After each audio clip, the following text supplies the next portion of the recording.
I was like, this class is just super special. But for Owe, this is literally what I heard ever since we drafted him. And I did it all summer and on every podcast this season. But like anytime Owe, gets the pressure, gets the sack or whatever, I think we should say, Owe, Owe. Like that's just what I heard. And that's what I say all the time for him. So you guys heard it here first.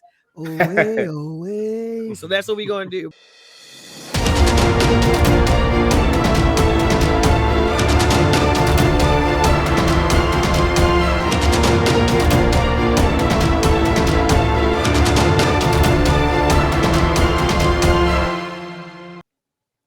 Hey, everyone. This is your girl, Gina, from She Talks Football. And we have a very, very special episode of She Talks Football tonight. It is the bye week for the Ravens. We went out and we're on the bye for week 8. And so I wanted to have a very special bye week edition where we talk about what has happened with the Ravens through these first 7 weeks. And then what do we think might happen on this bye week, trade deadline, all that good stuff.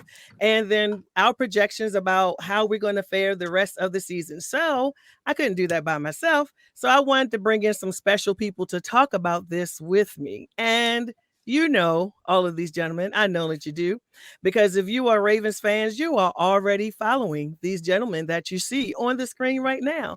And you know why they're on my show? Because I follow these gentlemen that are on my screen right now. I follow him, and him. So I'm just going to go ahead and introduce these wonderful gentlemen, and then we're going to jump right into talking about our Baltimore Ravens. So first up, we have the 410 Sports Talk team. That is Haskell the Rascal and Glenn Martin. They are family. They have a Patreon family. They go in, they discuss the hard questions and make the hard comments. I love that about them. So welcome in 410 Sports Talk. How are you guys doing? Doing well. Excited to be here. Absolutely. Thank you so much for having us, Gina. Excited to talk Ravens, as always. Absolutely. Always, right? And then last but not least, this voice, this face is INGRAVENS Vids. INGRAVENS, he's on Twitter, IG, Facebook, YouTube under that. 47K subscribers. My guys, 410 Sports, 7K. They're doing it. He also has a Patreon. Scratch that. Patreon family. And he does some funny skits. And then he'll also come along, and drop some words of kindness and, some humanity talk and things like that. So I appreciate all of these guys. So anyway, INGRAVENS, what's up, dude? Hey, I appreciate you having us on. So looking forward to it. Absolutely. So let's jump into this. So before we get started, I just want to talk about a very funny tweet that I saw from 410 Sports today. And it said, it was a meme.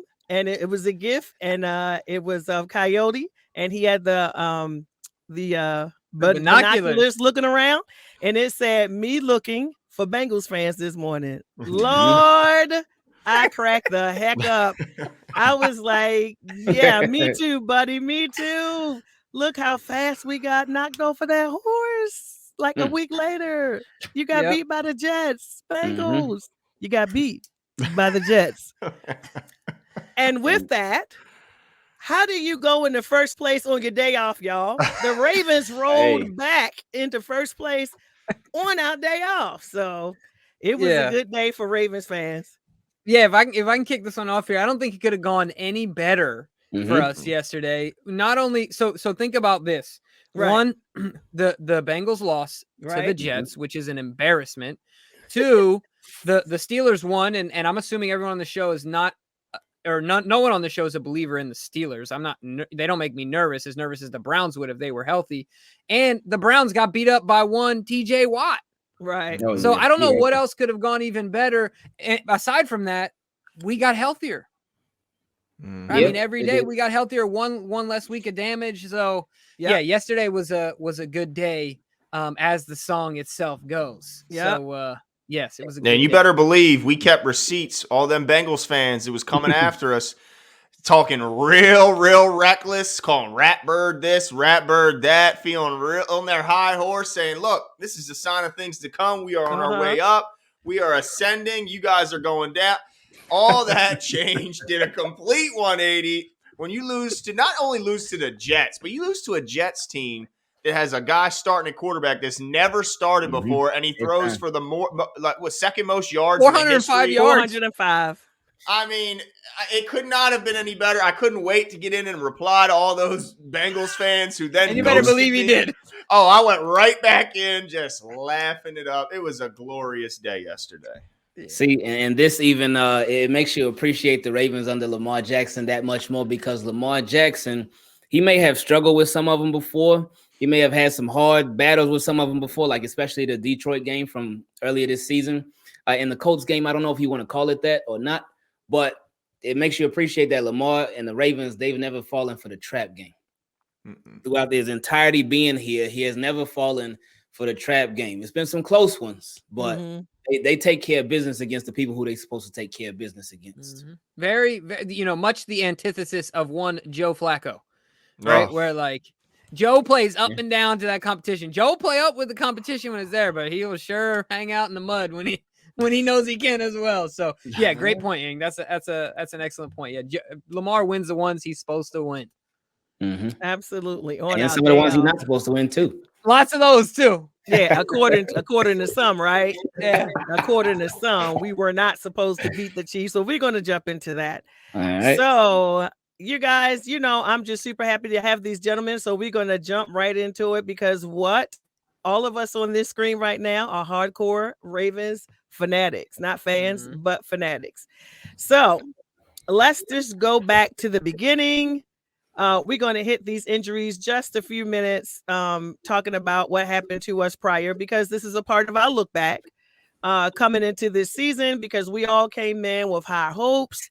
We were looking forward to JK and what he was going to do, what he was going to continue to do, because JK was killing it last season. And he was all excited and was like, I'm looking forward to catching more balls out the backfield. Like, we were like, yes. And then Gus the bus, coming behind. And a little bit of background there. And then it's like something happened. And then we lost LJ Ford starting off. And then we lost JK. And then we lost Gus. And then we lost Marcus Peters, ladies and gentlemen. Our second best corner on the team, Derek Wolfe, back out again. And then even along this season, we've lost 3 of our rookies: Dalen Hayes, Ben Cleveland, Big Country, Xavier Kelly, Ronnie Stanley came in, left back out, and Chris Westry. So this is not a very fun trip down memory lane here. Not at all. I mean, my goodness. I know we're going. You opened up the wound. We gotta clean it out. We just gotta clean it out, get over it, because we're gonna move forward. But let's just give our perspectives about. I mean, did you get nervous with this? Did you get nervous coming into the season? What did you guys think was gonna happen? I mean, of course, I definitely was nervous. I mean, I started thinking, well, man, I mean, are Super Bowl hopes really a realistic? Is it really a realistic hope that we can actually still go to the Super Bowl and win it? And I had my doubts, I'll be honest. I mean, when you lose that many good players, not just that many good players, but the way they lost them right when the season was getting ready to kick off. I mean, especially a couple of those, with Gus and Peters was the week of the season beginning. I honestly, I had my doubts. I mean, even though I have the utmost confidence in this coaching staff, this organization, and of course, Lamar Jackson, who can cover up many deficiencies on the team. But at some point, the guys are backups for a reason. They're the backups because they're not as good as the starters in front of them. So when you look at all those guys go down, yeah, absolutely, I was nervous. But man, I mean, that's why you really got to give credit to this team, the organization. Everyone stepped up. And to this point, I think even if you said this team was 100% healthy before the season started, and you tell me they're 5-2 through 7, I'm happy with a healthy team being 5-2 through 7. So Yeah. overwhelmingly happy with the fact that they were able to get to that 5-2 mark with all those injuries. So shout out to the coaching staff and shout out to the players that still are on the field for really rallying around this and realizing that the season's not over just because we lost a bunch of key contributors. Exactly. And a lot of people, they felt like just because we lost all those contributors, it was a wrap, like the Ravens were going to be done. Right. A lot of Ravens fans felt the same way too. Because that, like, when you going over that list, that's a long list. And a lot of people still on the list. Some people coming off. Some people are going to be there for the whole season. But the fact that they're sitting at 5-2 right now and back in first place in the AFC North, that's crazy. It doesn't make any sense. But when you really think about it, it actually does make sense because, again, Lamar's not everything on this team. He doesn't do everything. I mean, it seems like he does some weeks, but when you have Lamar, you always got a shot. Right. You always got a shot against whoever. And I remember just speaking about the Chiefs game, because the Raiders game, even though we had a lot of injuries, I felt like we were going to win that game, especially with it being week 1. But the Chiefs game, I thought we were going to get destroyed. I thought we were going to lose by at least 10 in that game. I know we had a shot, but at the same time, like, let me be realistic. Like this long list of injuries, like I would love for us to win, but I just don't see it.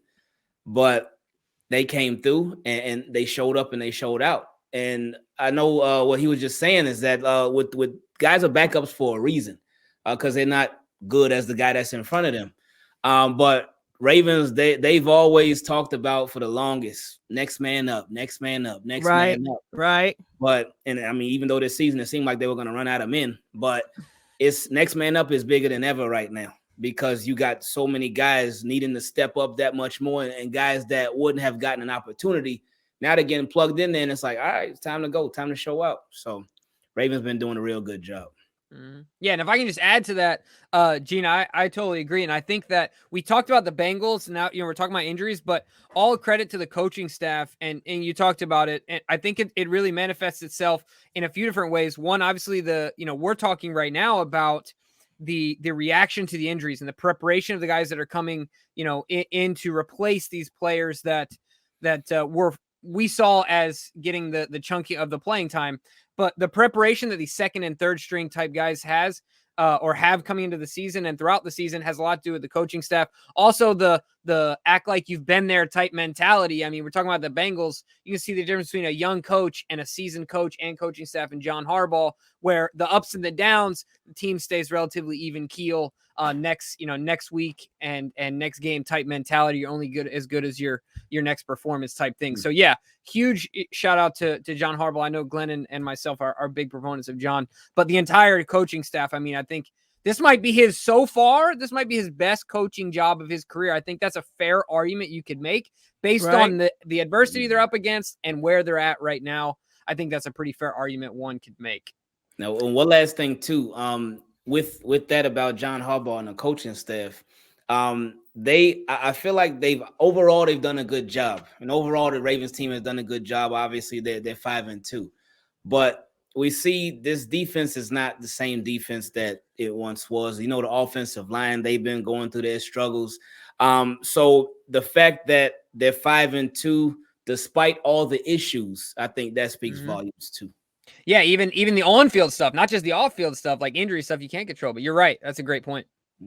Yeah, I've been accused of just being a hardcore, fanatic, and I have rose-colored glasses, or I like to call purple-colored glasses. So honestly, join the club. It's honorary club. I mean, look. Yeah.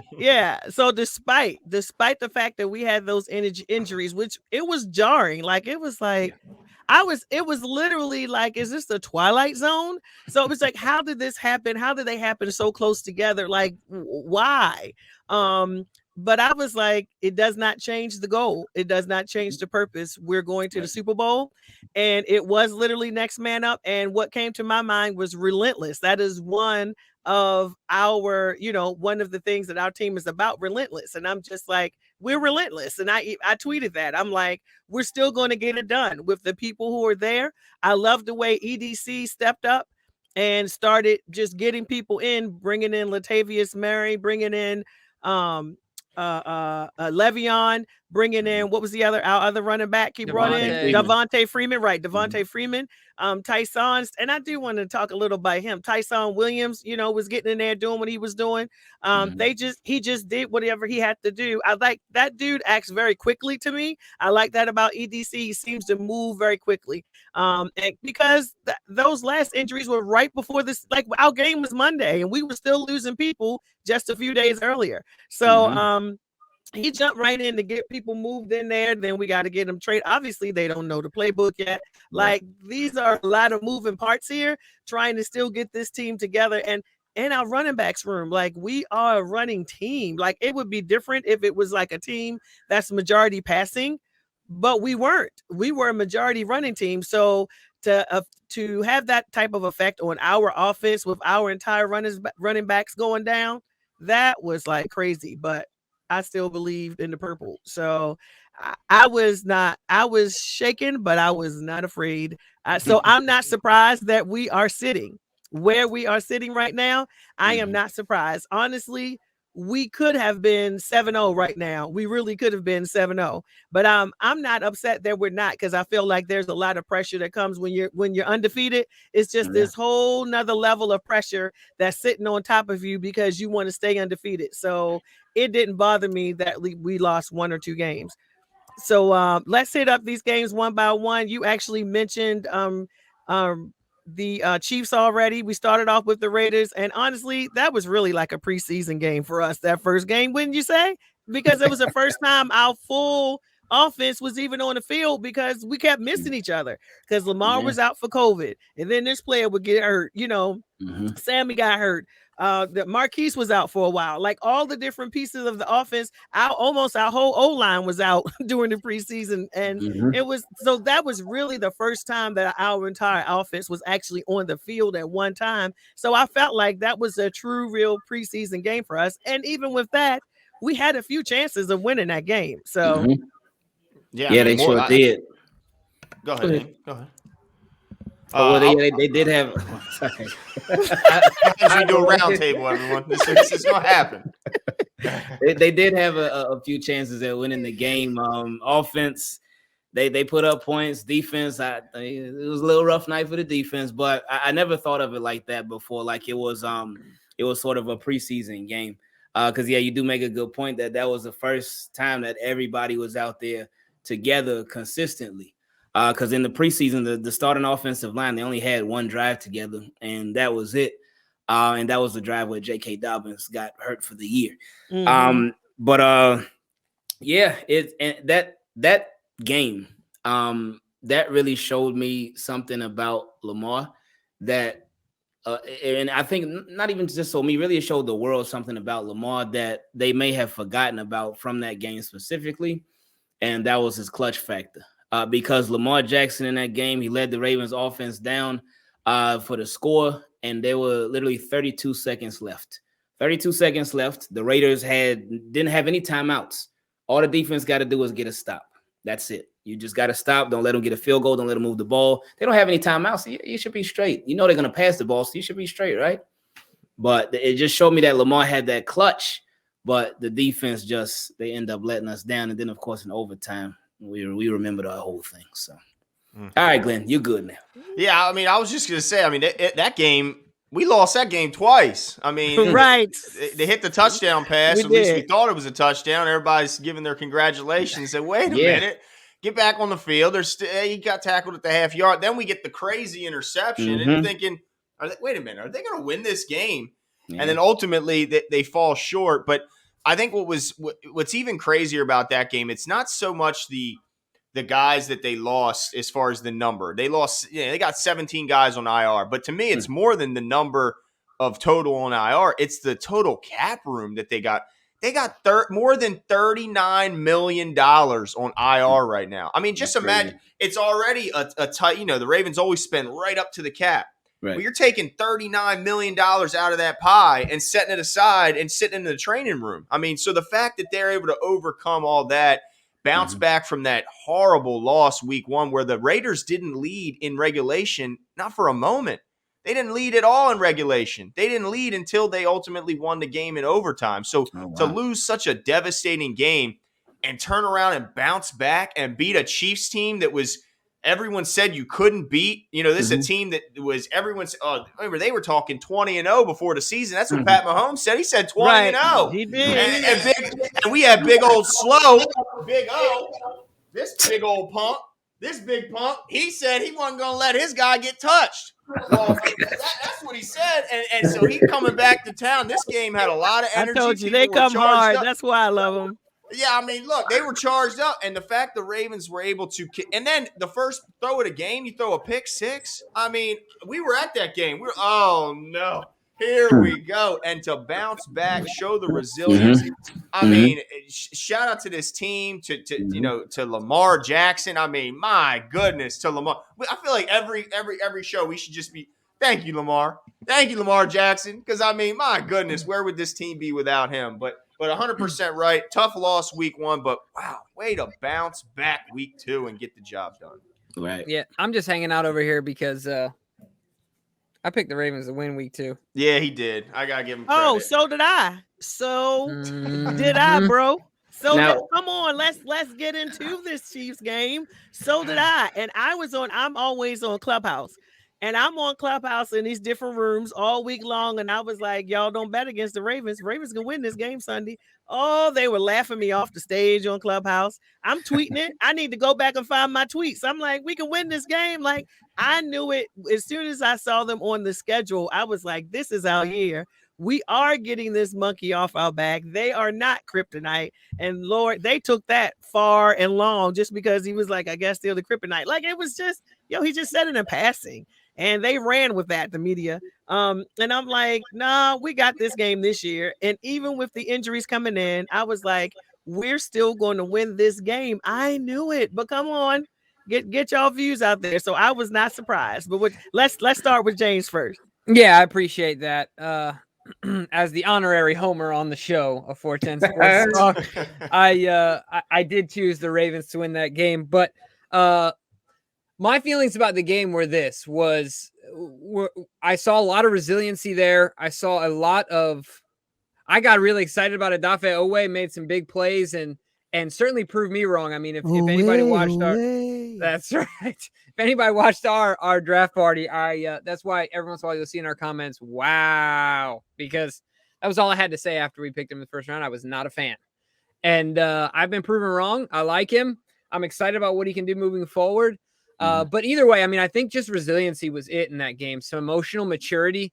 And I think that's been something that we'll see and we'll continue to see throughout Lamar's progression as a player. People forget Lamar Jackson is younger than Joe Burrow, the youngest MVP ever. And so the fact that he's maturing as a player, we see this, and when he's coming back in the fourth quarter, there's still in moments where I feel like this is the curse of Lamar Jackson, where compared to a basketball player, an Allen Iverson or Russell Westbrook, where they can do so much themselves, they're always looking for the big play all the time. I feel like Lamar kind of falls into that sometimes. He doesn't just take the easy stuff because he can do so much. But the fact that he's able to keep himself composed and together and to make these comeback wins and to win these close games, it's just exciting. And it's a blessing to be able to have a quarterback like number 8 under center here at the Baltimore Ravens. So it's just a great game. We were there living it up, man, talking a ton of trash. Jackson Mahomes didn't have his best night, and I couldn't be happier about it. He did not. So just so everyone knows, ever since we drafted Owe, I don't actually follow college ball like that. So usually I found out about players, the combine, I'll start finding out, draft night, I'll start looking up, I'll start following every player we get. I just follow them. And so, but it was something about this draft class this year that I just felt like they were special. I was like, I think all these dudes are going to make the team. And actually they all did, except for Sean Wade. Yeah. Sean Wade Mason. Ben did Mason not too. make it, and Ben Mason so Mhm. did not make it. But I was like, this class is just super special. But for Owe, this is literally what I heard ever since we drafted him, and I did it all summer and on every podcast this season. But like anytime Owe, gets the pressure, gets the sack or whatever, I think we should say, Owe.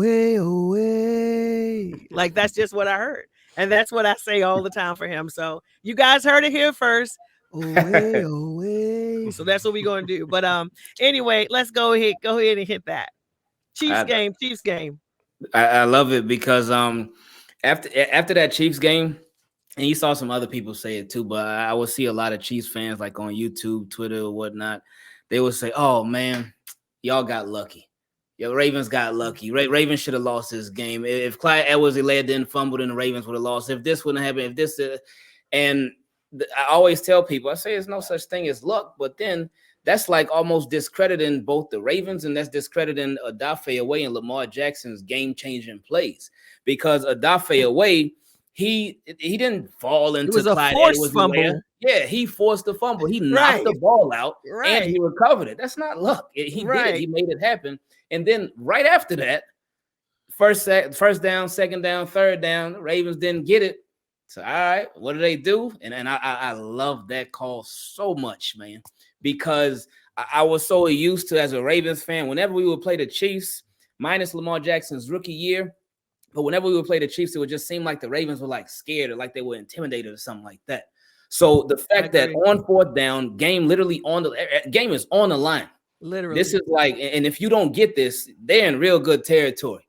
And the fact that they went for it and got it, like, yeah, no luck was involved in that. So that's been my favorite win of the season so far, specifically because of everything that's happened in the past with the Chiefs. So they are no longer our kryptonite, but I don't really think they're anybody's kryptonite this season. No, their own kryptonite. Apparently, the most toxic fan base in the NFL. I love it. Now you got the players fighting with their own fan base. I mean, it is hilarious. And I guess it's because of the fact that Pat Mahomes was just anointed the greatest quarterback of all time very early on. It seems like he's held as the number one. Then they act as if there's a steep drop off behind him when you rank the quarterbacks. And so I think it's caused a lot of Ravens fans to become kind of de facto Kansas City Chiefs haters. And so I've fallen into that, even though I didn't have anything against Andy Reid or Pat Mahomes necessarily, certainly not Andy Reid, but I've fallen into that. And to those who say this luck, it's nonsense. I mean, was it lucky for the Chiefs that Sammy Watkins lost his footing on the first pass play and a ball sailed over his head and went backward for a pick six? I mean, you could do this lucky thing all day about every play. It all comes out in the wash. Exactly. So, I mean, that is just nonsense. And like Ing said, you're taking credit away from the players on the field who made things happen in the biggest of moments. Mm-hmm. So I'm not chalking that game up to luck. And really, since that game, you've seen the result. I mean, the Kansas City Chiefs are right now nosediving. They're spiraling out of control right now. That offensive line still can't protect Pat Mahomes. And even when he gets protection, he can't seem to find guys open down the field. So that game, to me, was a big turning point, because if they lose that game, say the Chiefs go down and they kick a field goal and they win that game, you're talking about an 0-2 Ravens team that now maybe those injuries start to weigh on the minds of some of these players. Maybe John can't get them as motivated to go in and play a Detroit team that's also lost some couple heartbreakers, and maybe they lose that Detroit game, and it just snowballs from there. So the fact that they were able to bounce back and beat the Chiefs, I think was – I mean, look, if the Ravens would have won week one and then lost week two, I don't think it was been as impactful as the way it happened. I think I'd prefer it that they lost how they did and beat the Chiefs, because that game was just so meaningful, and I think it was kind of a leaping off point for the rest of the season. Absolutely pivotal. For sure. Now, by the time y'all see this video, the game will have already happened. But the Chiefs got a game coming up tonight against the New York Giants. Right. Mm-hmm.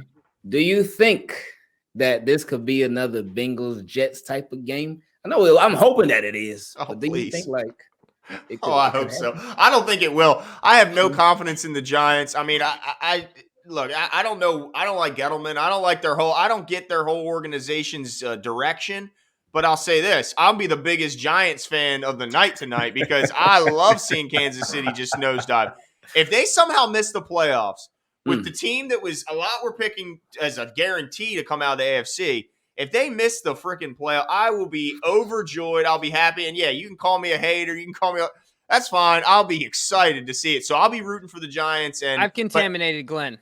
He has. It's Jimmy's fault. I mean, he's the Pat Mahomes hater of the crew, and he's getting me on his team. And I don't know if I dislike it. I think I'm and I think Jackson Mahomes hasn't helped your cause. I mean, it's only helped my cause. But that Sean Taylor stuff was just as offensive to me because I was a big Sean Taylor fan. You're dancing inside the ropes on his number?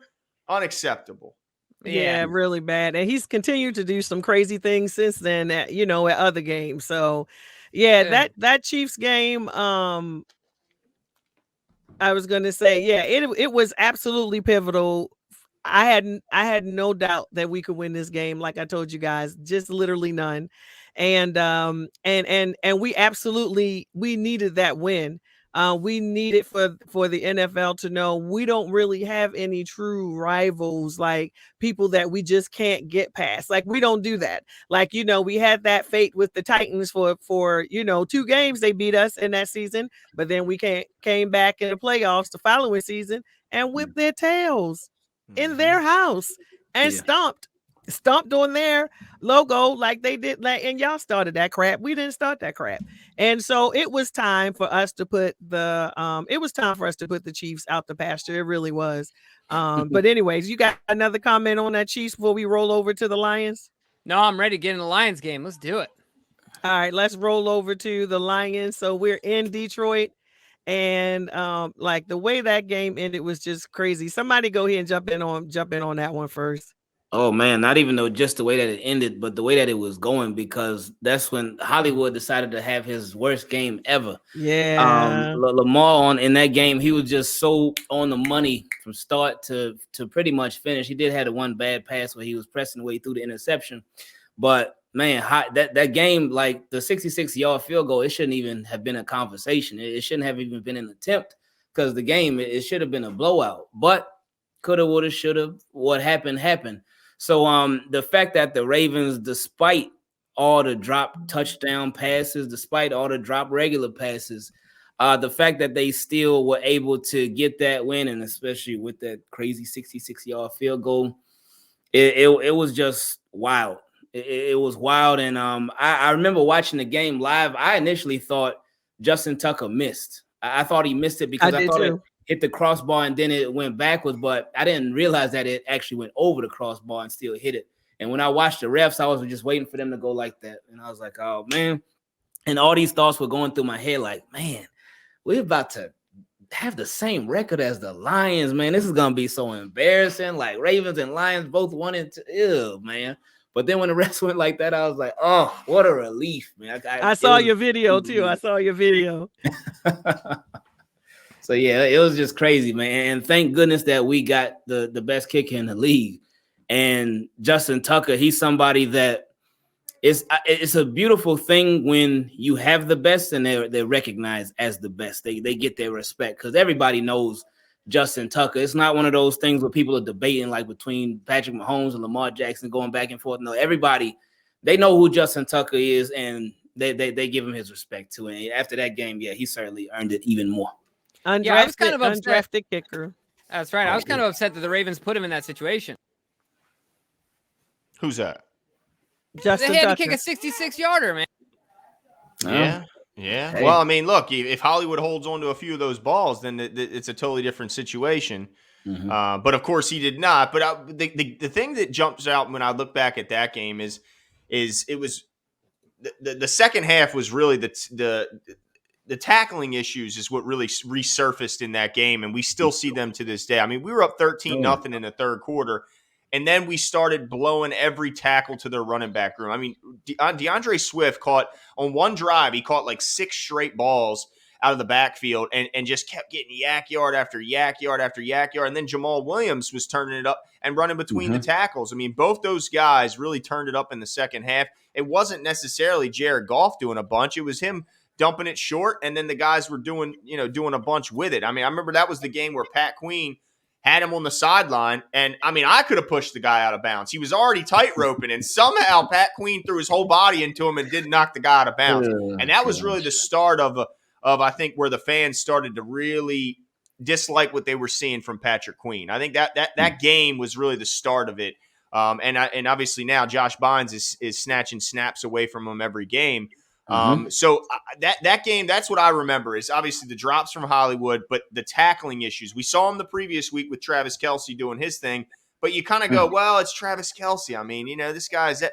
But then we see it the following week, and now we're still continuing to see it thus far in the season. And man, I really hope they can get those details ironed out, because if they don't fix these tackling issues, it's going to be a problem down the stretch of the season. Yep. Yeah, you went right where I was going to go. That's where we really started to see somewhat of a demise of our defense. Like DeAndre Swift was running on us like we couldn't hold water. I'm like, what is going on? We couldn't set the edge. He would go running straight to the outside. I'm like, what's going on? Where's the edge help? And the way when Javonte Williams dragged really gave Marlowe a piggyback ride for 20 yards. Yeah, I was sitting there. Look, it was one of those things like Dr. Jekyll, Mr. Hyde. Like the half of me was horrified to see our cornerback being on a piggyback ride for 20 yards. But the other half of me was like, ooh, look at those yards after contact. Like, you got to get excited when you see a play like that. Like on the No Pro Football Show podcast, we do a wankster gangster. Like, who was a gangster player or play or team, and who was a wankster? And I mean, for my gangster, I had to throw that to Javonte Williams for that. He had a player on, and he broke 3 or 4 other tackles. Like, that was actually kind of embarrassing right there. But yeah, our defense really, you saw where we really started going downhill in that Lions game. However, here's the thing that I was excited about that game, because I'm trying to tell you guys, I knew going into the game that this was going to be a passing game. The bottom line is we did not have enough opportunity to really practice our passing plays, because the team was all split up. We didn't get to do a lot in the Raiders. We certainly couldn't do that we did have some good passes in the Chiefs game, but we had to get that combo going. I knew that this game was going to be the game where they really practiced the passing plays. And if you notice, we really didn't do hardly any running. It really was all about the pass, and that is how, other than the field goal, but in order for him to make the field goal, we still had to, 4 and 19? No times out. Kind of reminded me a little bit of that 4 and 29 we always talk about. So 4 and 19, no timeouts. And we got to get this ball down the field to get in some kind of range. So that was, to me, where they really practiced the passing plays, because we needed to get those in and under our belts for the games that were coming down the road. And Detroit did a really good job of really selling out to stop the run. Detroit's defense, the way that they were playing the Ravens, they were like, y'all not gonna run on us today. It's not happening, not at all. If you're gonna beat us, it's gonna have to be through the air. And I love how the Ravens, they responded to Detroit's defense. So shout out to Greg Roman, and also of course Keith Williams and T. Martin. Yes, wait a minute, say those names again. Yes, so Keith Williams and T. Martin. Absolutely. And they've made such a big difference with just everything, because for the most part, besides Sammy Watkins and besides Rashad Bateman, we've had all these same wide receivers. Like all of the guys who have been catching passes, all of the guys who have been here already. But you see this different Hollywood. This Hollywood that's not just getting used for deep balls and that's it. He's getting used underneath in the middle of the field. They're really getting the most out of Hollywood. And then you see when he does have his opportunities, they do come far and few. But when he does have his opportunities, you see James Prochet doing this thing. And then with Devin Duvernay, he's been getting a lot more action than he got last year too. And of course, last year he's a rookie, and last year was the COVID off season. So I'm sure that had a big impact on stuff. But the way that these guys have been getting used and incorporated into the Ravens passing game, it's paid big dividends for sure. we're gonna move along because man, we're only up to the Lions. So the Broncos, Colts, Chargers, and Bengals, y'all. Broncos, Colts, Chargers, and Bengals. Bengals? Let's just go in. Where do we want to go with anything that jumped out on those games? Broncos, Colts, Well, Chargers, Bengals. we can summarize the Broncos by saying they're bad. Boom. They need a quarterback. We took care of business. I mean, and Vic Fangio's a big baby because he wanted that moral victory. And when he didn't get that moral victory after the team was exposed for being a fraud, I mean, sad. He was still complaining about that weeks later. He was still complaining. Still, and taking shots at the fan base and the organization. I mean, the dude is he's schmuck. like the Bengals He's a clown. I mean, this guy is an absolute clown. He realized his team was exposed for the fraudulent 3-0 that they were. Right. And now, ever since then, it's proved true. They will be last place in that division. Vic Fangio will be on the hunt for a job if he doesn't hang up the whistle. Oh, he's gonna be playing bridge soon. Don't worry.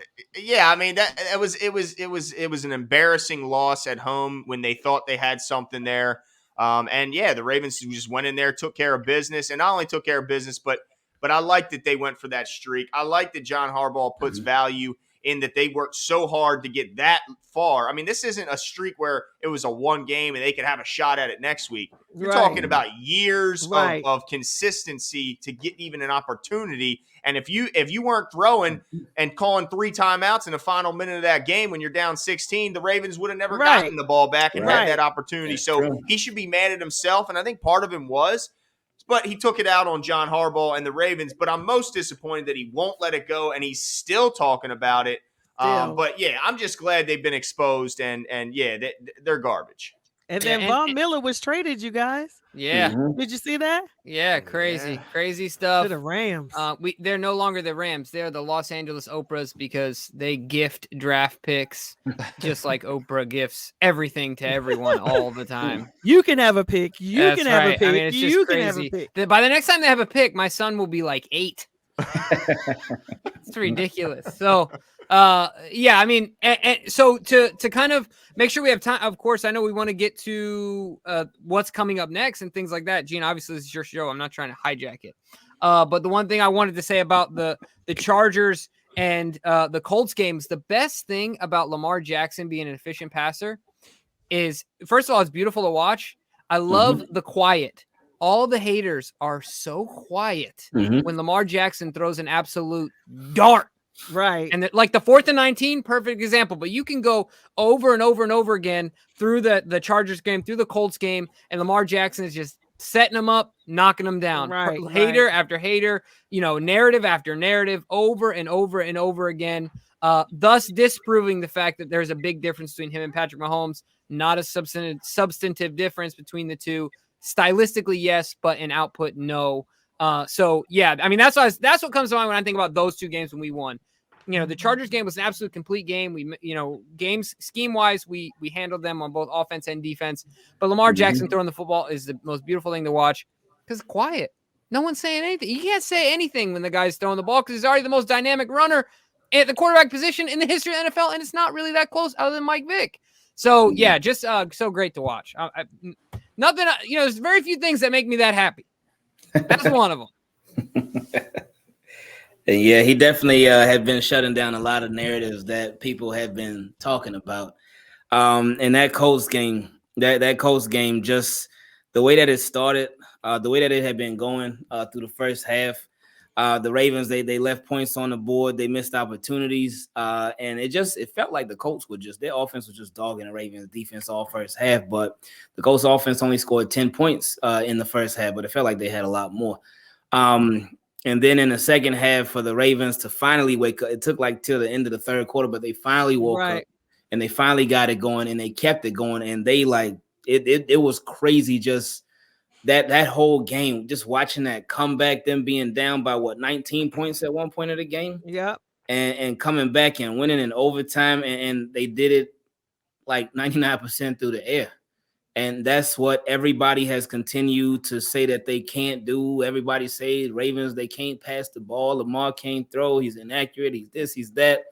But that was a beautiful game to shut everything down. And that brings to mind people again started making excuses immediately about the Colts game. Oh, well, they lost their DBs. You know, the first one went out, then the second one went out, then they lost this person and that person. You were playing the practice squad. And I'm like, wait, stop the bus. We lose our cornerback, our entire running backs room, all these other players on our team, and we're not making excuses. We're going out playing. But when other teams lose players, all of a sudden it's a factor. Why we won? Like, what is the hypocrisy here? I'm just like, I don't understand. Why is it not an excuse for us, but it's an excuse for other people? Right. Yeah, Come it on, makes you y'all. shake your head. It makes you absolutely shake your head. And the fact that at one point they had a 3% chance to win that game, they're down big. 9 minutes left, they get the ball back, and you know the rest is history. They come back in a big way. I think couldn't be happier with, and that finally put to bed the whole can't come back from double digits BS that we heard about. You know, from Lamar Jackson saying he can't do this, he can't do that. Well, he silenced them all, and then to back that game up with, I mean, a game that was really the game of the week. It was supposed to be the game of the week when the Chargers are coming to town. Really, the battle for AFC supremacy was on the line there. And the Chargers, look, they wanted to prove they're not the little brother in town. You know, they wanted to make a name for themselves. And they said, look, I know it's a long trip, but we can beat any team. That's what they were trying to prove. And they come to town, and I don't know if it was the travel issues. I hear they came in later than most teams do. I don't know what the issue was. The scheme was obviously BWI was helping us out. They hid their luggage for a while. So they were giving us a little helping hand. You know, I mean, to beat that team 34-6, and really expose some weaknesses that the rest of the league had not picked up on. I mean, because you can see from now after that they've now lost again. I think that the Ravens really, I'm more concerned. Like, do you think that after that resounding of a win, we talked about the Bengals and what they did losing to the Jets. Do you think that had anything to do with it, with the bye week on the horizon, the fact they just dominated a team that everyone said was one of the top echelon teams in the AFC? Do you think that they kind of overlooked a Bengals team and said this, like, did they not take them seriously, or was that just a game in itself and we shouldn't look too much into it and they just had a better day? I think it was both, actually. I think much like kind of what the Bengals did this week because we didn't just beat the Chargers. We literally shut them down. How do you shut down Austin Eckler and Keenan Allen, Justin Herbert? I mean, even Torrey Smith was like, that dude is huge when he saw him on the field at the game. He was like, he's huge. And we literally shut down that high power offense. And I think it gave us an impression about ourselves that we were there. We're there. We've arrived. But we did not. And so coming, and we still had some issues that we're still working on. So coming into that Bengals game, and because, you know, they had not beat us the last 5, you know, visits, we had torn them up and all that kind of stuff. I think we got a little full of ourselves too. And I think it brought us back down to earth. So I was disappointed in the loss. I was not mad at the loss, but I was disappointed because we needed that. Why? Because we're about to go into this 10-game stretch, and we're in pursuit of the Super Bowl. And whatever weaknesses we have, we need to take care of it. And I think that game made us think maybe that we had taken care of business, but the Bengals exposed us. I don't know. So that's how I saw that. But what do you guys think? Perfectly said. I love how you put all of that because I agree with it. The Ravens, it seemed as if they were feeling themselves a bit too much. And like you said, after that Chargers game, and Chargers were known as one of the best teams in the AFC, the Ravens might have got a little puffed up with pride, might have got a little big-headed and whatnot. And they may have really just overlooked a team that you have been dogging the past 5 times. Lamar got all these highlights on them and whatnot. Right. Even my guy Miles Boykin, last time we played him, I think he got a touchdown catch in one of the Bengals games. So, you know, Boykin don't get that many opportunities. So the fact that he's scoring touchdowns, then that means you really been dogging that team. So with that being said, the Bengals said, oh, wait a minute. Not this time. And the Ravens, they got caught slipping, and they ended up being too little, too late. The game was close for a while, for a good while, but then the Bengals, they started taking off, and the Ravens never recovered. And it almost got to the point where it did get to the point where we were just like, man, all right, can we fast forward this game and just get it over with so we can go into the bye week so Ravens can start fixing what they need to fix. But like you mentioned, Gina, with hopefully this was a game where it sort of wakes up the front office a bit, because one thing with winning, it covers everything. It cures everything, and it can have people overlooking a lot of your deficiencies and your issues. But when you lose, everything gets exposed. Everything gets put on Front Street. So hopefully, like you said, this loss will be a tap on the back to the front office. Like, hey, it's offensive line, and you can only do so much, but it gives them a nice reminder. Like, hey, this offensive line is rough. Your defensive line, even that's been a bit rough. I know Brandon Williams. It's been a rough year for him. For sure. With tackling, got to get it fixed. The second, just the scheming in the defense. It's just this game exposed so much of Ravens' deficiencies. So hopefully during the bye and with the trade deadline coming up too, they can try to address whatever they possibly can. 410, what you got? Yeah, so I want to go really quickly back to what you were saying, Glenn, about, because we haven't talked about this specifically about the show, what, if that was why we lost to the Bengals, this like let down based off of coming off of a win and things like that. And maybe it's just me being a homer, but I would give that excuse to another team, but for an experienced coaching staff, for a quarterback that's looking to be the highest paid player in the NFL, like, let's be honest, he's looking for and I don't blame him. I think he deserves it. But for a guy that's expecting to be the highest paid player in the NFL, for having the third oldest defense in the NFL, if that's a main reason to why we lost, I'm not 100% sure as to why it was or not. It would be really disappointing to me, because I think that we are a more win ready, win now team than, aside from the injuries. But as far as the ways the roster is constructed and the coaching staff being well seasoned, not being able to manage their way through that would be really unfortunate and disappointing to me, to be honest. Like, I would expect that from Zach Taylor, from a second-year quarterback, from a young Bengals team, not necessarily from a team like the Baltimore Ravens. So that would be disappointing for me. I think they had our number, and they played a better game. I mean, all credit to them. We didn't play well. Look, if we just tackled, I think this game is competitive. If we just filled assignments on defense and tackled, and that's where I think Patrick Queen needs to, I think his maturation as a player, he goes for the home run stuff and then doesn't make the basic plays, and I think it needs to improve. I agree. And something that you mentioned about that you don't feel like that was the issue, and this is why I think that it is, because of something that you mentioned with the lack of tackling. It seemed as if Ravens, and again, it's been an issue like all year long with the tackling. It seems as if Ravens, they feel like they're big and bad, and like, hey, we the Ravens defense. People supposed to fear us. So if we just knock this dude out, we ain't got to tackle him. We just hit him. So he'll feel it. He'll get scared, and maybe he'll go to the ground or something like that. We ain't got to wrap up like that. We'll just hit him and knock him down. And that has led to so many big plays, especially in that Bengals game. And like you said, if they would have just tackled and wrapped up, did the fundamental stuff, it's a close game. It's a much more competitive game, right? Ravens are right there in it. It was just like simple stuff that assignment-driven football issues for the Ravens. So hopefully they get that thing fixed. Man. Yeah, that tackling. If you keep not tackling like this, then you're not gonna go real far. That's the problem.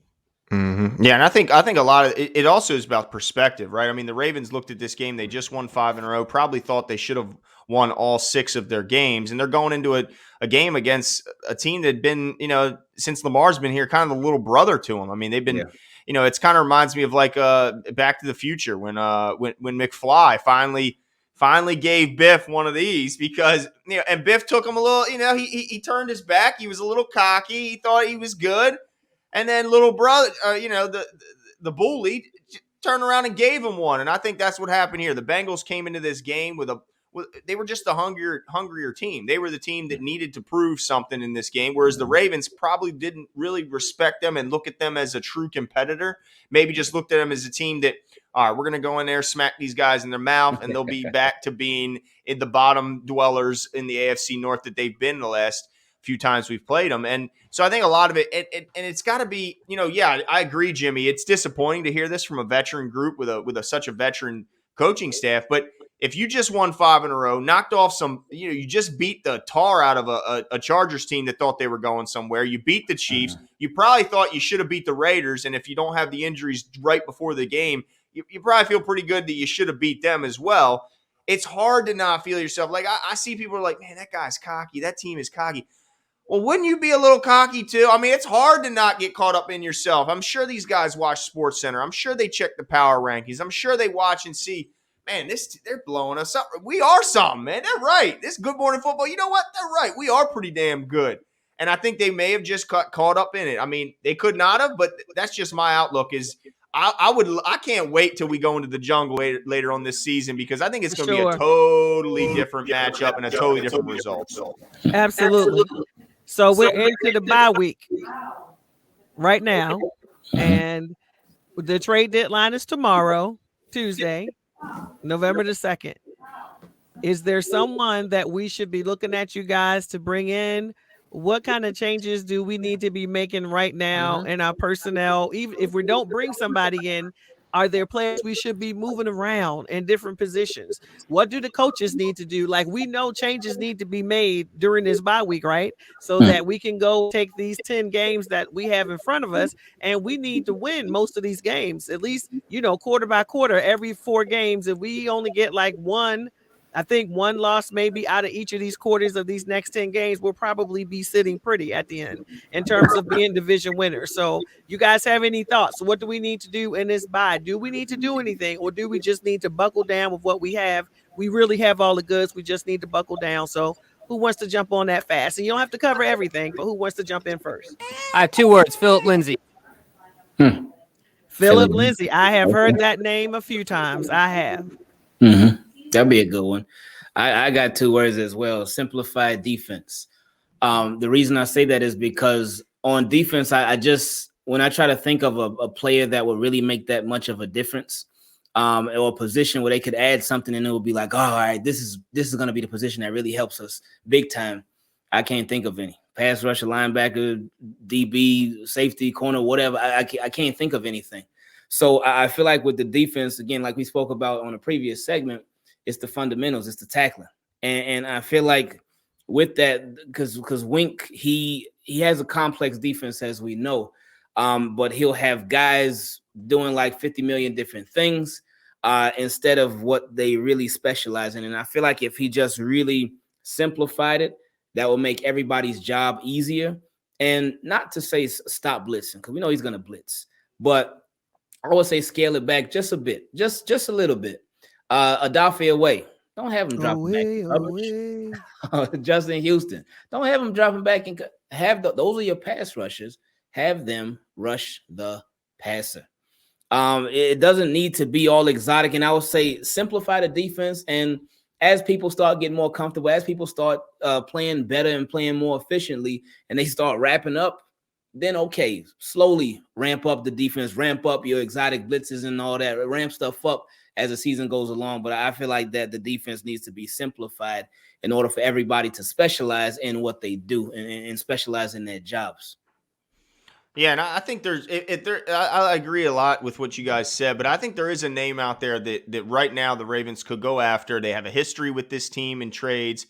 And that's Andre Dillard, the tackle that's right now backing up, playing he's the swing tackle for the Philadelphia Eagles. He was a former first round pick in 2019, and then he was ultimately beat out for his job at left tackle by Jordan Maleta, who later signed an extension for 4 years. Right now, he's just the swing tackle. He's sitting on the bench in Philly, a team that's already been offloading some of their talent, including former Super Bowl MVP Joe Flacco, mind you, but also Zach Ertz. And this is a team that, despite the fact they're playing in such a poor division, can't have dreams and aspirations of going, deep into the playoffs. So they're obviously not going to sign this guy long term, since they just signed the guy he beat out, the guy who beat him out as their future left tackle.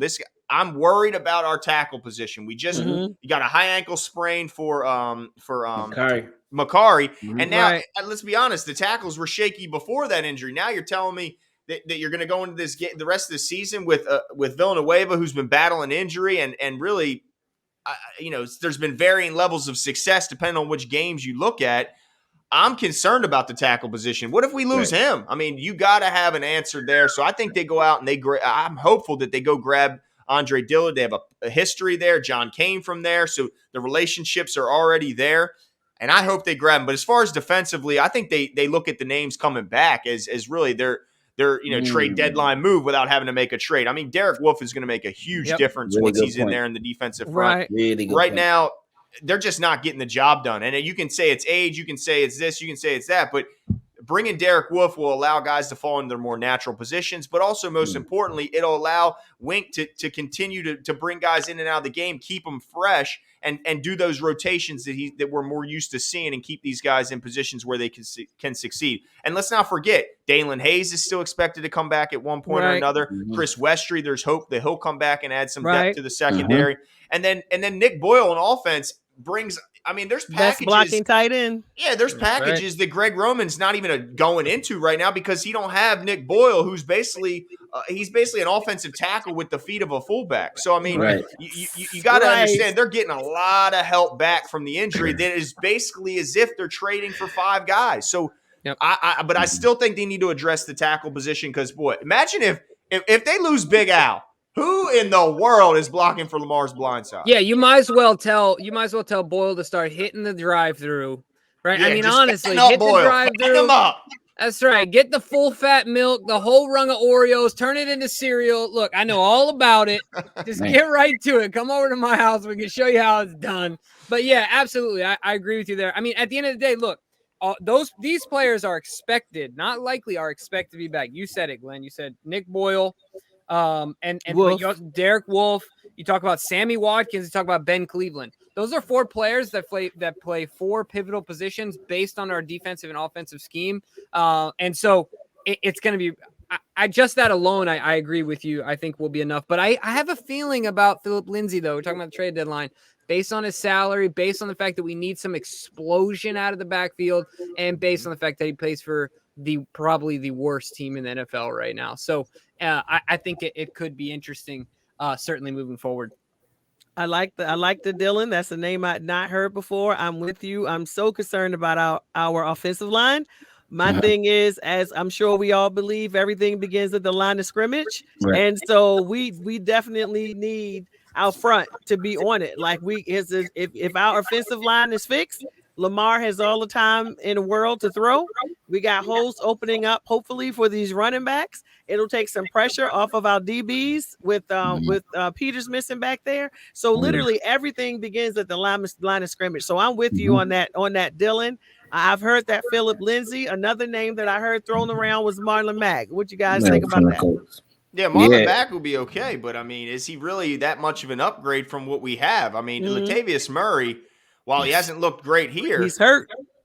Yeah, but right now there's optimism he'll be back in this upcoming game. I don't know. I think Marlon Mack, the good thing is the Ravens like trading for guys that play well against him, and he did have a couple runs against him in the Colts game where they may like him, but I don't know, man. I'm not the biggest fan of going and trading for a guy that doesn't really bring something extra. I mean, Jimmy talked about Phillip Lindsey. I think we need speed in the backfield. I don't know if Marlon brings speed to the backfield. I think that's what we're missing is the speed back. I mean, that's what JK was going to be bringing to this team. And even Justice Hill, before his injury, he would have provided some speed and some quickness. Right now, our only speed in the backfield is when Lamar Jackson pulls it and runs.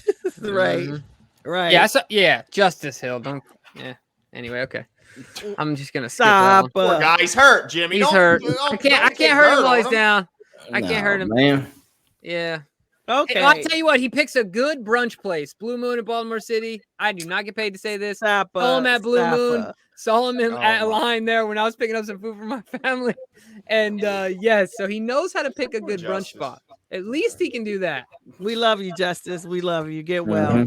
So I want to talk a little bit about some players that and we got to get to the quickly about the games for the rest of the season, but on offense, you guys actually mentioned a couple of these. Just give me your quick takes. Rashad Bateman, which I am super high and excited about. He's James Prochet. I am hardcore on James Prochet and Tylan Wallace.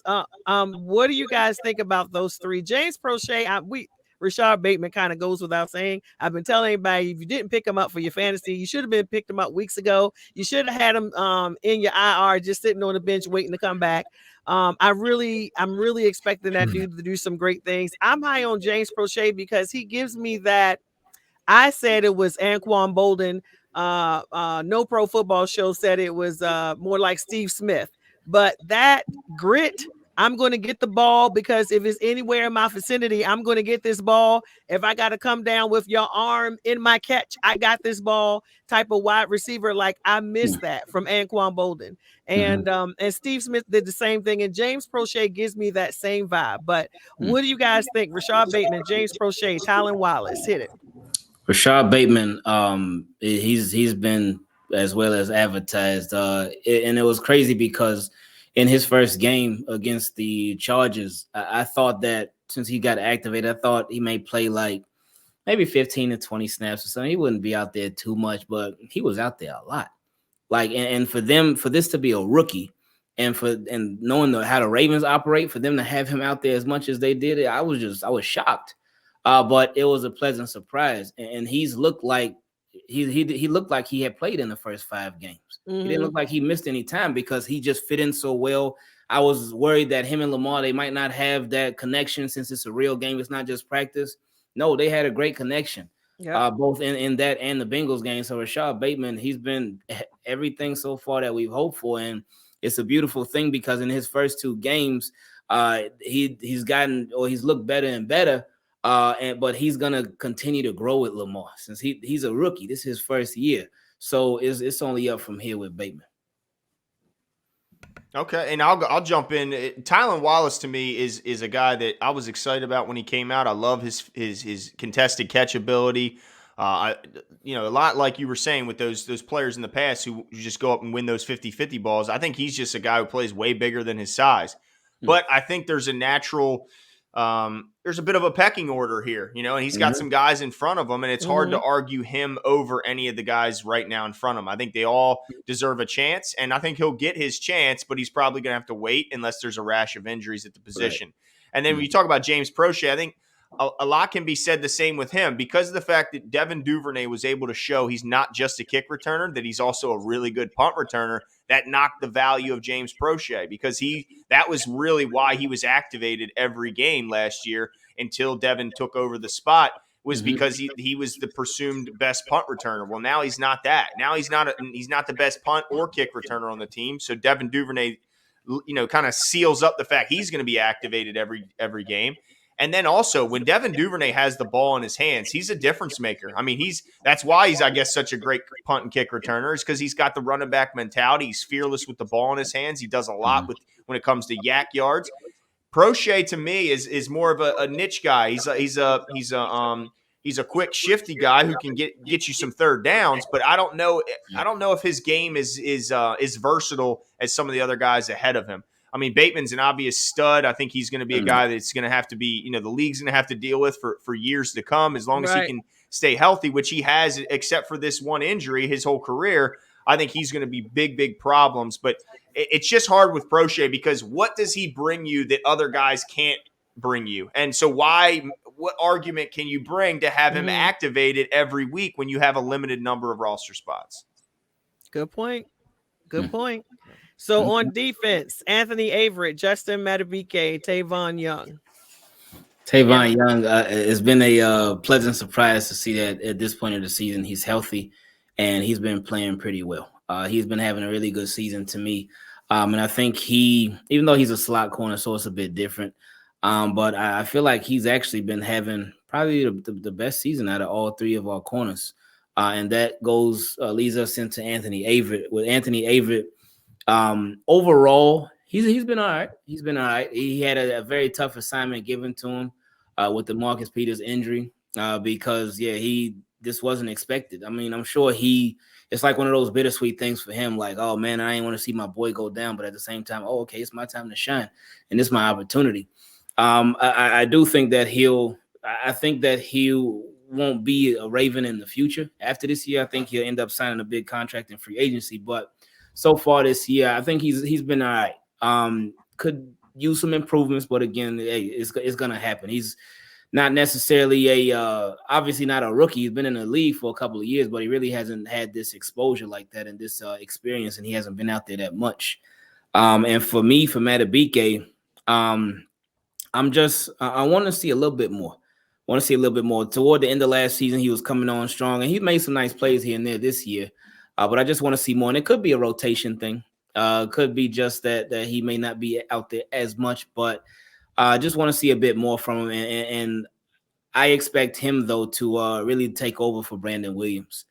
Because it seems as if the Ravens, with a lot of the moves that they made over the past couple of years, they want to get more athletic on the defensive line, and that's right up Justin Matabike's alley. Yeah, I'm high on Matabike. I'm looking forward to what he can continue to do. He's definitely splashed this year. It's about putting it together and being consistent, not just splashing and then kind of disappearing. But certainly, I think he'll be a problem moving forward. I agree with you, Tavon. It's just nice to see him healthy and making plays. And Anthony Averett, anything he can do to just sometimes it's just about surviving, man. Just get out there and survive and do your best to hold on to the next play. Right? There are definitely moments where you can tell he's learning on the fly with every single step, but has plenty of raw ability. And so I think that he will play better every single week based on the reps that he's getting, the quality and volume of his reps. So I'm looking forward to it. Cool. Yeah, I agree with you guys. I was low on Averett coming into this season. Obviously, quarterbacks were targeting him. They were targeting him for a reason because he kept getting burned. But honestly, this season, for as much as he's been targeted, and he's been one of the most targeted cornerbacks in the league this season, he's actually been doing surprisingly well. Like if you go and check out the stats, he's actually been doing very well. Like which game was that? The QB was only like 65% when targeting his side. So he's actually been doing, so I'm hoping that he will just continue. I think he got that pride because I'm like, where's your pride, son? They keep going after you. Like you got to stand up. You got to defend yourself. So I think he's really, really improved. I think he will continue to improve. He's not Mark Peters, but I want him to be Anthony Averett, just the best Anthony Averett. You know, we don't necessarily need another Marcus Peters. Justin Matabike, I agree with everything you guys said about him. And Tavon Young, I just need him to get a little more speed. I think he's still getting his speed up. He's definitely getting beat, but I think he's playing great. I didn't think that this dude would be able to come back after those first few years, after that injury. He was out 2 years and be able to come back. So I am just super happy that he's back. Yeah. And he's not just back, but he's actually playing well. I just need him to get his speed up some more. Those days might be gone, Gina. It could be, but I'm hoping it's something he can work on. I mean, it takes time after not playing for 2 years. It takes time to kind of get back up to speed. Yeah. Right. So, you're right. I'll tell you what, Gene, I'm glad you defended Anthony Averett because I think he's been getting a little unfairly beaten up. He had one really bad game against the Colts when Pittman put him on a poster and scored. Oh, yeah. But outside of that, he played way better than Marlon in that Bengals game. If you look at the numbers when he was targeted, he held his own, whereas Marlon was just, I mean, it was rough looking at him. So, honestly, if you take away that Colt game where he was bad, he was real, real bad. You take away that Colt game, he's been good. I mean, not just okay, he's been good other than that Colt game. So, everyone points to that game, and it's like, yeah, that game was really bad, and it kind of overshadows a pretty good season. And look, when you have Marlon on the opposite side, of course you're going to get more targets. Right. I mean, that'd be crazy to throw it at Marlon. But outside that Bengals game, because the Bengals game, they targeted him and it went really well. So you're going to expect that he's going to give up plays. All corners are. But I'm glad that you point out it hasn't been as bad as kind of the media is portraying it to be. Or as the fans. And I was one. I was like, that dude, he's doing it. But he actually has not. And they were targeting him back to back to back in plays, like literally back to back. So, okay, so let's look ahead at these games we got coming up, you guys. So we're going to do that. And I got a couple of would you rathers that I just want to get a little personal. So we got these games coming up. First one, Vikings on tap. So let's maybe do it by quarter. So let's do Vikings, Dolphins, Bears, and Browns. Where do you think we're looking? Looking at these Vikings, Dolphins, Bears, and Browns. Yeah, we're running that quarter. I don't see us losing a game. I really don't. The first 3 games extremely winnable. Obviously, the you talked about it, Ing, off the top. The Ravens, especially under Lamar Jackson, don't lose games they're supposed to win. The only game to me that's really a toss-up is the Browns game, and the Browns are getting consistently unhealthier every week. And so I think that the Ravens go 4-0 there. And I'm not that concerned about it. I'm a homer, I'll admit it, but I think that I have a solid argument and a leg to stand on here for that one. Well, I mean, they're going to be favored in all those games. So, I mean, yeah, absolutely. I mean, the Vikings just lost to a Cowboys team. While they're good, but they had, Cooper Rush at their quarterback position, and he threw for over 300 yards against them in his first start. I think you got to feel real good about that game. Miami, obviously, we know we're probably going to have more Ravens fans in that stadium than the Dolphins will. Got to feel good about that. Chicago Bears, they're in a transition period. I'm not sure that head coach will be there next year. And I believe in Justin Fields. Me and Jimmy were big proponents of him coming out, thought he was the second best quarterback in the draft. But he's such a young quarterback behind an offensive line that doesn't really do much to protect him. So, and then the Cleveland Browns, I mean, I'm not so sure if they're better with Baker, if they're, a banged up Baker or they're better with Case Keenum. I mean, they put up 10 points against the Steelers. You mean to tell me that Case Keenum couldn't have led that team to 10 points? And so I have no confidence right now in the Cleveland Browns. So I agree with Jimmy. I think they run that. I think they're 4-0 after that, and they better be, because this is when it really gets interesting. Yeah, that's true. It is getting really interesting. I think for sure the Vikings game, I think they should take care of business in that game because Harbaugh coming off the bye week. He has I don't remember the exact record, but I know it's great coming off the bye week. And then with the Dolphins, like he was just talking about, it's like a home game down here when the Ravens come through. I remember last time when the Ravens played the Dolphins, Lamar said, I want to put on a show.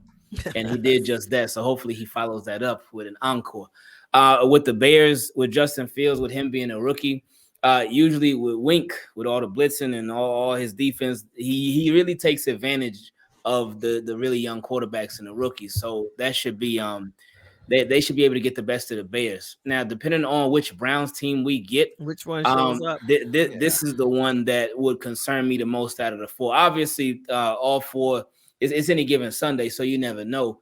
But just looking at it at this point right here, right now, the Browns would be the biggest concern for me. I agree. The Vikings, I'm only concerned about Dalvin Cook and if our run stop is doing what they're supposed to do. If our run stop defense is defending like they're supposed to, we should be great. We can definitely he should be able to get pressure on Cousins. Cousins doesn't work well under pressure. So if he can get pressure on Cousins, get him off his game, and our run defense is in, then we should be able to run on by there. Dolphins, second Ravens game, home Ravens game. Bears, their defense has not showed up the way I thought they were going to this season, coming into the season. And with that O-line, Justin, it's tough for him. So, I think that we should take that one, and I agree. Just depends on which Browns team. Again, let's look back at the run game defense, though, because Chubb is back. And who is that? Is that Dearness Johnson? Dearness Johnson. That dude has been running. So it's like they're not even missing Kareem Hunt. So again, stopping the run is going to be the key there for me. So next quarter, Steelers, Browns, Packers, Bengals. Steelers, Browns, Packers, Bengals. 3 division rivals. Oof. I mean, that's probably the worst stretch. And I mean, I don't know what these schedule makers were thinking here. I mean, thank goodness the Browns are so beat up because they have a month to focus only on the Baltimore Ravens. I mean, right after they're done their Week 11 matchup, they have a month of nothing but the Ravens. I mean, how do you have a team that you play the Browns, then you play the Steelers, and while you're playing the Steelers, the Browns will have their feet up watching the game because they're on a bye week and preparing only for you, and then you got to go at Cleveland and play them again. I've never seen anything like this. I mean, it's unprecedented, and it could be a huge factor in who wins this division. If the Browns are able to bounce back, we know how talented their roster is. If they can get some health back at the running back position and really lean on that run game and allow Baker to get healthier, that could be a real big matchup. And look, Pittsburgh, while Jimmy said, he doesn't really believe in them, and I agree to him to a certain extent, there's no doubt that they're getting things together. I mean, they found a run game yesterday. Najee Harris is the real deal. That defense, it travels. That defense shows up every week. And so if Big Ben can hold his arm together, if his arm doesn't fall off on his next pass, I'm not so sure the Ravens win that. I mean, you're talking about going into Pittsburgh. Man, that's a tough stretch. So to me, if you can come out of that, that stretch of 4 games, 2-2 at the very worst, then you're feeling pretty good, especially if you go 4-0 coming out of the bye.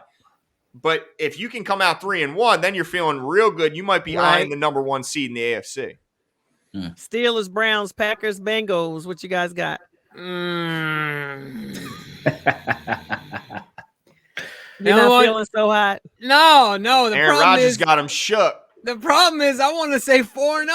Oh, of course you do. But I'm not crazy. A Ravens game you thought they'd lose. Look, I'm not crazy. Okay, so yeah, I think the only one I think we sweep the Browns. I don't think they have the horses anymore, and I don't think defensively they're set up to beat the Ravens. They can have all the pass rush they want, but I think the Ravens consistently find a way to run the football on the Browns. I think the Steelers are toast. I don't believe in what they are even after yesterday. I think the Ravens can be more formidable than the Browns were as far as an overall opponent. Aaron Rodgers got me concerned, so I'm going to say 3-1 in that quarter, in those 4 games. Okay, that is a tough stretch through there. I think if the Ravens play like Ravens, we can do it. We're going to need to get revenge on the Bengals for sure. The Steelers and the Browns, it just depends on what teams show up and as far as those teams and who wants it the most. And I'm actually not afraid of Aaron Rodgers and the Packers. I'm not afraid of any team in the NFL, honestly. So, and the good thing is it's home. It's not in Green Bay. So that gives us an advantage. It's home. Normally, we always have to go to Green Bay. So I think we can pull out a 3-1. I'm not even mad at 4-0. But if we come out 2-2, it still won't be bad. So then the last 2, we got the Rams and we got the Steelers. I tell you what, the Rams got me shook. You talking about Von Miller, Aaron Donald, Floyd, Ramsey behind. Them Rams got me nervous, and that offense is. We know how talented they are. They do not miss many drives. Typically, they put together long drives. They got a great running back room with Henderson and Sony Michel, and obviously the career resurgence of Matthew Stafford getting out of Detroit, which he could not. Congratulations to him for that. But then you look at the offensive weapons they've surrounded him with Robert Woods and Cooper Kupp. I mean, they are really, really scary. And the only thing I have that, like you mentioned earlier, the fact that it's a home game makes a big difference. That's about as long of a trip as you'll take in the NFL going from LA to Baltimore. And let's fingers crossed hope that weighs on them enough to give the Ravens the edge, because right now Lamar Jackson is, as far as I know, still undefeated against the NFC. And let's hope that continues throughout the rest of the year. Yeah, that's true. And I almost think my camera might have been a little scared of the Rams game because it just died on me.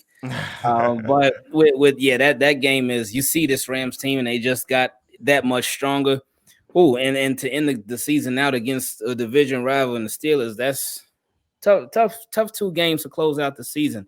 Really just a tough stretch. I mean, these next 4 games are probably the quote unquote easiest stretch of the remainder of the season, but I still feel like no NFL game is easy because these are all professionals. They're the 1% of people that made it to the league, and they made it for a reason. But to close it out, if they could do 2-0, if they could do 2-0, that would be great. I don't mean to sound like James, but that would just be join the club, bro. But just being realistic about it, it just depends. So much depends on how this team is at that time. And I think the offense will be in a much better shape, even though they've been in pretty good shape overall recently. But that'll be later on in the season to where they'll be able to get rolling that much more. But to close it out, I'll say 1-1. I'll say 1-1. Which 1-1? Not even sure, because you never know. I think that's a great point. I think it's a great point. I'm going to say 1-1 as well. What? I'm going to say the Ravens to lose a game? Only because what in the world? I'm not sure which one it'll be either, because think about this. It's going to be Ben's most likely last time in the bank. Most likely, if he even makes it to week 7 or week 18. That's true. That's a great point. But if he does, and maybe it's a bad assumption that I'm assuming that he does, but if he does, it'll be the last game here, last game of his career, super emotional. They're going to want to win it for him, go out on top, this, that, and the other. So, yeah, I'm not sure which one it'll be, but I'm going to say 1-1 as well, and gets us primed for the playoffs. So, yeah, I'm excited to see how it ends. Okay, so I still think after going through all the numbers, we're still winning the division based on our projections tonight. We still have it. So I'm going to skip this because, guys, it's been so great talking to you guys, and we can't go on forever. But I do want to end up with this fun thing. It's just a would you rather. And I have 5 situations here. Would you rather have, or would you rather the Ravens do? Just very simple stuff. So we're going to hit this really quick. So would you rather? And we're going to start just so we can go in order. We'll start with Ing, then go to James, then go to Glenn. Would you rather be at the game or home on your comfy couch with your big screen watching the games? Wow, that's a tough one. that is tough. I thought it was gonna be, when you said it, would you rather? I thought it was, it's gonna be easy, but wow, that's tough. That's that bathroom is getting you, isn't it? You don't have to go into a big bathroom smelling like urine. Somebody smoking in there. You know what? Man, that's so hard, man. Because I love going. It's nothing like being at the actual games. And I always encourage people, if you get an opportunity to, if you've never been there, even if you're not a Ravens fan, but especially for Ravens fans, because the Ravens, I've been to other games before. I've been to Jaguars games, been to Dolphins games, and I mean, those are definitely not the best teams. So they might not be the best examples, but the Ravens, their production is just so good, man. For the show that they put together, it is amazing, and it's like it's top notch. And like I said, it's nothing like being there, but it's also nothing like the comfort of your own home. Especially a game like the Bengals game, when you're watching from the crib, you're like, I didn't go there, so I didn't have to see that in person. But I can't even pick one. Come on, man. It's because it's so hard. I'm gonna go being there. Okay. That's tough though. Yeah, I'm gonna say. I'm gonna say at home. I love going to the games, but I don't think it's something I can do every week. So if I had to choose, I love watching a big game at home with the people I like to watch the game with. And because I can choose who I watch the game with, then I don't have to watch the game with a bunch of idiots if I don't want to, right? Hold on, the last game you went to was with me, Jimmy. What the hell are you trying to say? I'm not talking about the people that I come with, obviously. I'm talking about, you know what I'm saying? We had some idiots around us, that's for sure. Okay, you mean them Chiefs fans we made wait while the rest of the Ravens fans left? I said, nah, they're not going nowhere. I'm at the end of this line. Y'all can go. They're gonna soak this loss in. Yeah, no, so I like choosing who I watch the game with and the food I eat while I watch the game. Okay, so, Glenn? I like going there. I like feeling the energy of the crowd. I mean, look, I agree with Raven. If I was at that Bengals game, I'd be bummed out. You don't want to sit through an ass whipping in the stands. You paid all that money and you're not necessarily that comfortable. But when they win, like when we was at that Chiefs game, there was nothing like that energy. Woo! When they flashed Ray on the board and he had the crowd crazy on that last defensive stand and cheering our whole way out and yelling at every Chiefs fan how long of a ride home it's going to be with that L in their pocket. Nothing beats that. I don't care what it is. And look, my wife is an excellent cook. Jimmy can tell you. But still, nothing beats, even if I got to eat a old street hot dog, even if I got to do all that, it's nothing beats the energy of being at a big win in that M&T Bank Stadium. Yeah, I'm with you. I have to say at the game, like I'm one of those crazy fans. I stand the entire game unless I'm forced to sit down because everybody behind me is sitting down. But then I'm looking at you like, why aren't y'all standing up? Like, come on. So I'm standing up. My mouth is wide open the entire time. And that is actually what made me a hardcore football fan. Going to the games just sucked me right on in. So there you go. Yeah, I love it. Even if it's cold outside, whatever, I love going. So next one, would you rather play defense or play offense? Defense. Jimmy ain't hitting nobody. He's playing offense. No, well, Glenn, I'm giving people the okey doke. I'm breaking ankles, boy. That's what I'm doing. Yeah, I was never much of a tackler. I'll play offense as well. Plus, offense gets all the glitz, gets all the glamour, gets all the ladies. Is my wife here? I'll stay with the offense. Yep, Yeah. I'm gonna go defense. I love that rah. I'm gonna stop you. I'm not gonna. You cannot score. Like I probably will either want to be a linebacker or a DB. But yeah, I'm going defense. So, if you could bring back one of these players to our team today, would you bring back Ray Lewis or Ed Reed? Ed Reed, and I don't think it. Well, it is close because of the tackling issues, but I would say Ed Reed because Ed Reed has been much harder to replace than Ray Lewis. Yeah, see, I'm based on the current state of affairs. I think he does not compare to Ed Reed, but I think that Chuck Clark is probably our best defensive player right now. And he is nothing. He is nothing like Ed Reed, obviously. You scared me so much. But yeah, I'm not comparing. I thought she was talking reckless over there. No. But what I'm saying is based on the state of our defense right now, being that I think Patrick Queen is much more of a liability than anything at this point. So could you imagine Ray Lewis in the middle prime Ray? Not just against the run, in the pass as well. Yeah. I'll tell you what, I might even throw a wrinkle in there. I wouldn't be mad if we saw a prime Terrell Suggs step off the bus either. Yeah, man. Because you're talking about fixing that 4-man pass rush. Woo! That dude, we ain't been able to replace him since he left. But I'd have to agree. If it was between those two, I'd go with Ray as well, as much as I love me some Ed Reed. Yeah, you would be tempted. I would be tempted to go with Ed because we need another cornerback. But I think Ray, we're having troubles in the middle right now. And that leadership, I think we need that leadership. Like, who is the leadership on our defense right now? I don't know. Is it Calais Campbell? Like, who is it? I don't know who the leader of our defense. And I think having that, I've heard people talk about identity and all that, but I think we need a defined leader. And I don't think we have a defined leader on our defense right now. And Ray brings that along with everything else. So I would have to go with Ray too. Yeah. All right. So offense, would you bring back Jonathan Ogden or Jamal Lewis? Oof, Jonathan Ogden for me, because this offensive line is a big yikes. Yeah, that's an easy one for me. Best left tackle of all time. As much as I love Jamal Lewis, I think that with a solid offensive line, Greg Roman can use any running back to formulate a rushing attack, but he needs the lineman up front. So yeah, I'll take J.O. Oh yeah, got to agree. Big J.O. for me, 100%.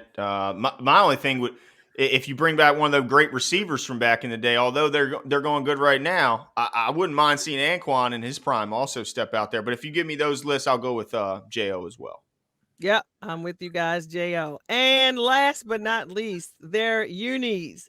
Do you prefer the all black or the black on top, white on bottom? He didn't even care what the other choice was. It's gladiator mode, man. The black on black is just, it's the best. For sure. Black on black. I wish we'd see more of it, but 100% love the black on black. But I like all our unis. I'm cool with all of them. Now, I like the way the black on black looks, but I actually saw they put the data out a few weeks ago about our win percentage in the uniforms, and black on black was towards the lower end of the win percentage of us winning the games, believe it or not. It really was. I was like, what? I thought we won the most with the black on black. That's because somebody's got a voodoo doll. Zach Taylor's got a voodoo doll of Lamar Jackson in the black on black. That's the problem. But I definitely love the way it looks. So, gentlemen, this has been such fun. I have literally enjoyed every moment of this. Enjoyed your content, enjoyed your personalities. It was such a pleasure. I'm so glad. Like, I'm a big fan of you guys. I really am. Thank you. So this has just been a thrill for me. So we need to go ahead, do the outro, tell where you guys, let everybody know. We already know. People already know where they can find you, but just for the few people who might not know, let them know where they can find you guys. You can find me on INGRAVENS, and thank you for having us on again, because it was a lot of fun. Like YouTube, Twitter, Instagram, Facebook, TikTok, everything is INGRAVENS. It's Team Keep It Clean. I'm obviously a Ravens fan, but everybody, whether Ravens fans or not, everybody's welcome to the channel. It's just a community just where we just talk football and have a good time doing it. Absolutely. Yeah. So you can, just like Ing, we're pretty much 410 Sports Talk anywhere. Twitter, we're 410_Sports Talk, but same platforms. Yeah, we appreciate you, Gina, for allowing us to come on your show. Make sure that all you guys sub to her channel as well. But yeah, we had a blast. Thanks for having us on. Oh, for sure, for sure. This is Gina of She Talks Football, and I just love to talk it 24/7. And but especially my Ravens, you can follow me. I am actually on the Undroppables platform. So if you should be following the Undroppables on Twitter and also on YouTube. That's where you can see my downloads, and also on the She Talks Football YouTube page. You can follow me on Twitter at She Talks Football. That's one L. It's not a typo. It's one L. And then on IG, She Talks Football _ and you can also listen to my podcast on Spotify, on Apple, on Google Podcasts, and some other ones. It has been great, you guys. Hopefully, we can do this again at the end of the season when we're on our way to the Super Bowl. Let's just call it right now, and we can come back and talk about how our projections, how we made out, and talk about us projecting to win in the Super Bowl. So it's been great. Have a good night. You guys stay safe and well, and all your families, okay? Thank you. Thanks again, Gina. Have a good one. Bye-bye, everyone.